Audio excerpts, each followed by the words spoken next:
Well, I didn't see this coming. Let's begin.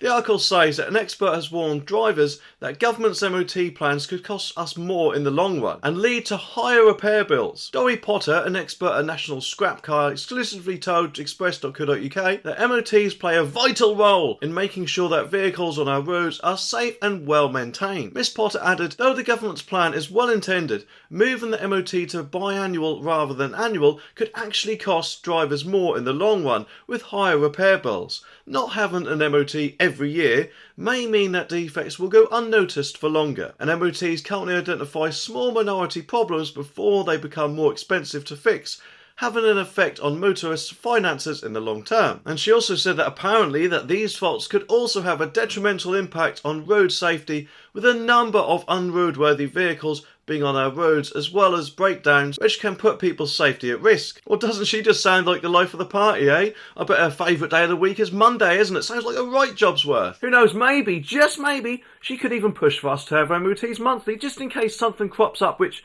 needs fixing. And of course, you know, while she is scraping the bottom of the barrel with the whole road safety thing, just remember that new cars at the moment don't have to have an MOT for the first 3 years anyway, no matter how many miles you do. But to be honest, I personally think that putting MOTs back to every 2 years would be a good thing, because it would be saving drivers money of having to shell out for a test every year, because the cars nowadays are actually more safer than cars from, let's say, 30, 20 or even 10 years ago. So therefore surely wouldn't require as much maintenance, with hopefully less things going wrong. And if people were worried about it and did actually want to have an MOT every year, then of course there's nothing stopping them from doing it, is there? And I'm guessing that's something she probably doesn't realise. Although, to be honest, I suppose she's kind of got a point for older cars of, say, 20 or 30 years plus. But for cars that aren't that old, it sounds a little bit like MOT Project Fear to me. I mean, who knows what kind of role she may or may not played in the whole pandemic lockdown. If her speech is anything to go by, because it sounds she's all in favour of the government forcing us to do something, although whilst putting MOTs to every 2 years would save us drivers money, there is admittedly another drawback to that, kind of, because I'm guessing that this will surely have a knock-on effect on small garages out there who will more than likely have to raise their prices to cope with the less demand, in which case putting MOTs back to every 2 years might not save us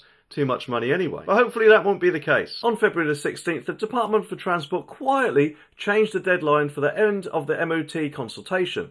It was originally meant to come to an end on February 28th, but the government extended the consultation closing date to March the 22nd, 2023. Although the DFT, Department for Transport, will not immediately decide on any changes based on the results, according to the Independent Garage Association, the IGA. Well, just as it seems that the government might actually be trying to save us drivers the cost of having an MOT every year, it does unfortunately appear that in this video, a new rule could actually be causing us all havoc. Anyway, subscribe for more and I'll see you in the next one.